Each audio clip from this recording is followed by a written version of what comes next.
teams remain and the battle continues. Only 2 more rounds left before the grand final, and in just a moment, the teams will be case building for the quarters. The 4 winning teams will then proceed to the semi-final.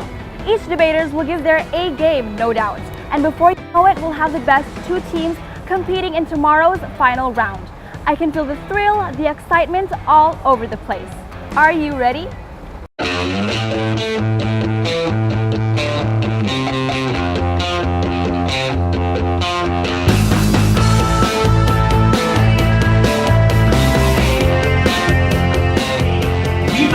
should slow the rate of change by disincentivizing companies from turning to automation, and by collecting tax revenue we can use to diversify the industries and the economies of the world to make it easier for more people to get jobs in a world that is increasingly a harm they can't ignore.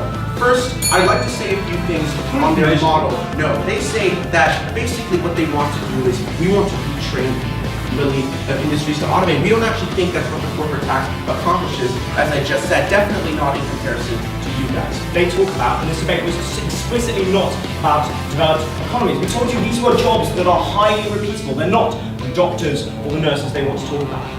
First, realistically, a small business is not going to be harmed because it is unable to use an Amazon drone or is unable to use automation. Second of all, most importantly, these are exactly the kind of businesses that will not be able to use automation and therefore will be driven out of extinction, because automation has the kind of very high startup cost that you have to buy large machines, you have to buy people who are capable of programming it. It means that your corner stores and your small 2-chain businesses are exactly the people who are hurt by the status quo and exactly the people who protect on our side. We gave you a framework that said, look, humanity has advanced through the cognitive revolution, the agricultural revolution, the industrial revolution. It was difficult, but our economies weren't reactionary. They had policies by which they stood, and as a result, we are now profiting off it. The reason we are in this room, the reason there's a camera recording my speech of a corporation and tries to influence that corporation to do a different activity, diverting all of the benefits of the first activity. Everyone, except for the absolute wealthiest, to bet the entire farm in a very risky way if they want to automate. Go farther to compete with each other to make automation the best that it possibly can be. Look, it's very simple.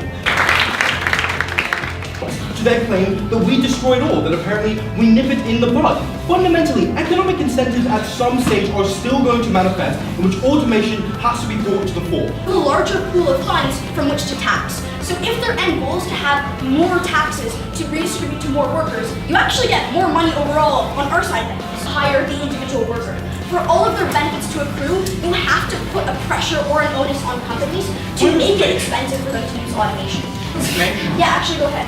Could you respond to our analysis as to how it takes time to retrain workers, given that economies as a whole have developed in order for the demand for these service industries to be there at all? So we have a pool right now of money that we can use to retraining workers because these taxes are already in existence. And if it's also your case that these jobs are in the short term, like disappearing right now, there's an immediate need to do it. Now, the crucial flaw in teaming with this case, which is that they really have a 3-step plan. Delay the inevitable, retrain everyone, and then let everyone go back to business. One questions for judging this. First, should governments be obliged to do a policy? Second of all, what are the impacts on the wider populace? On governments, the thrust of the proposition was as follows. Governments are obliged to protect the citizens from which they derive their legitimacy.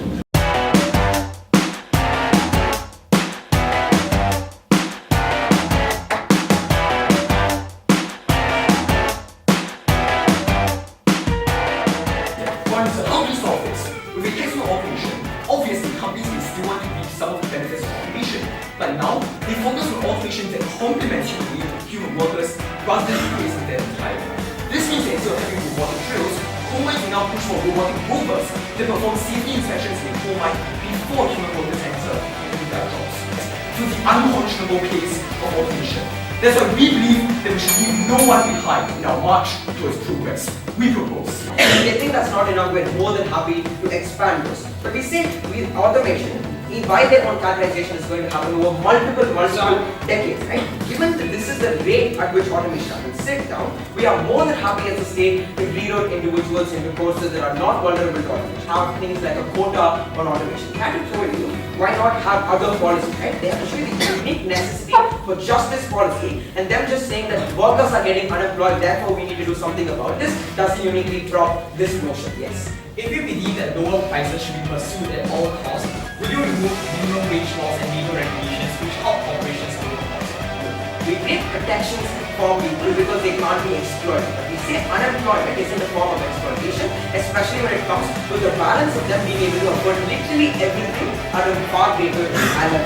Which takes us to the last and final area of response, the poor people are in benefit. And the reform factory in its town. On the other side, the uncontrolled automation that they stand for is that one day he is called into his manager's office and told he is no longer needed. Small businesses. By reducing the cost of being a small business and allowing them to expand, why are you actually causing more employees? So that's my substandard. I'm going to show you how we actually benefit small and medium-sized enterprises. So let me go on to my substandard right now. As I said, we think this is and most of them at the same time. More than that, because small and medium-sized enterprises often compete on niche areas. So this means, for example, designing things. And this means they often use technology that complements but does not replace human labor. We think cooperative automation is fine. So what does cooperative automation even mean in that sense?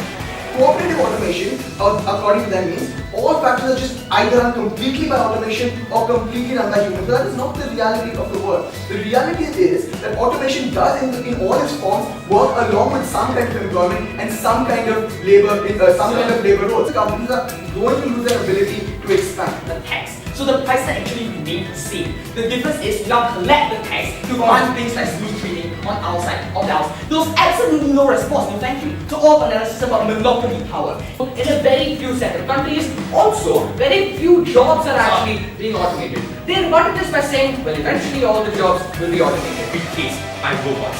In the world proposition, they said that at least we have new jobs. What are these new jobs? What are the hundreds of thousands of new jobs?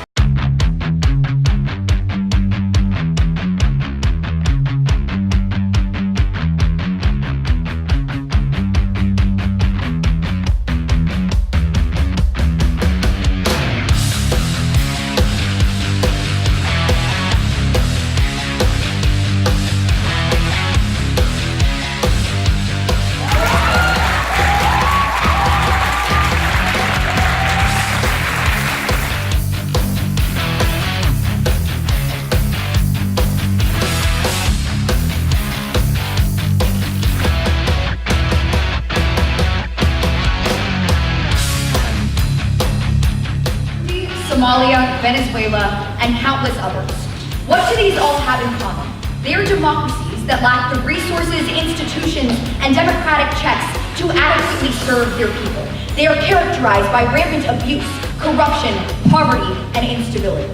We believe that strong, benevolent leaders are infinitely better at serving their people, and that is why we are so proud to propose the motion that this House prefers a benevolent dictatorship over a weak democracy. I would just like to clarify a couple of things in this debate.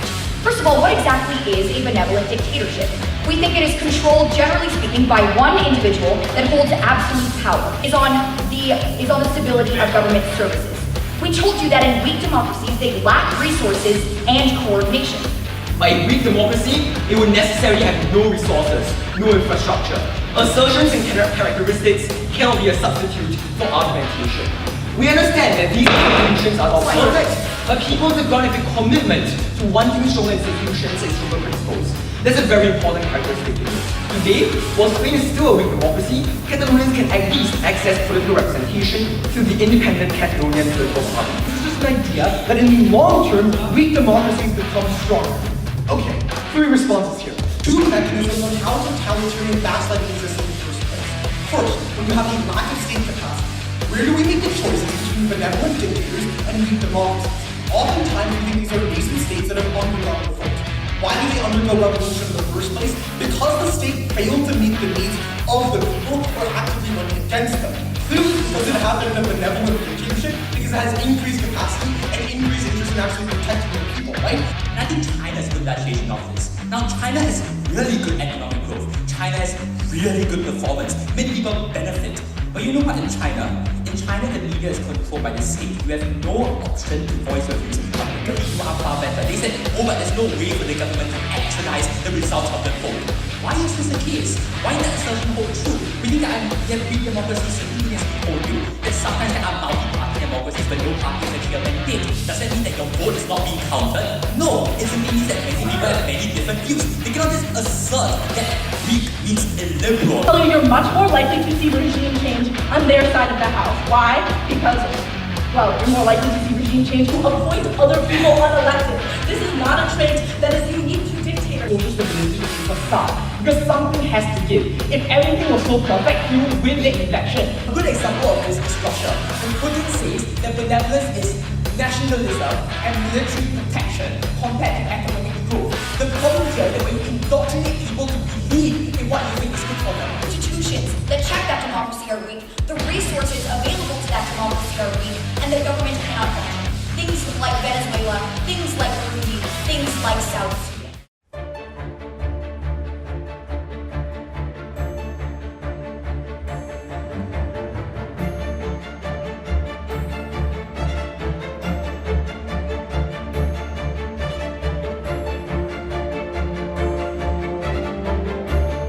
But in terms of the characterizations we saw from both teams, in terms of the consequences that were highlighted by both teams, in terms of the principled argumentation that was offered by both teams, 5 out of 7 judges believed the characterizations, consequences, and principled argumentation of Team Singapore more.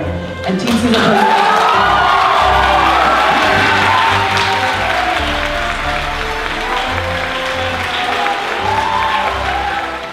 Okay, so what do you think of the team you were just up against?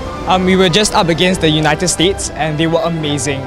We've sparred them before, both in Singapore and in some of the rounds before the tournament actually started, and they were stellar every single time. So it was a fantastic debate, really close. Okay, I see. And are you confident about tomorrow's grand final? Well, I wouldn't say we are confident. I'm confident it'll be an amazing debate because obviously both teams have put in a lot of effort tonight and tomorrow morning as well. Let's not jinx it. Let's just see which best team will win this debate. Absolutely. And to you guys, what is the key to a good debater? To me, I believe it's reading up as much as you can because you can only form arguments if you know about the world. Does anyone else have any opinions? I think that being a good debater is about perseverance. So I think throughout Wsdc, we'll always face setbacks, and it's about ensuring we don't give up round the way and to ensure we keep putting in our best effort. I think tomorrow's finals will be an excellent round.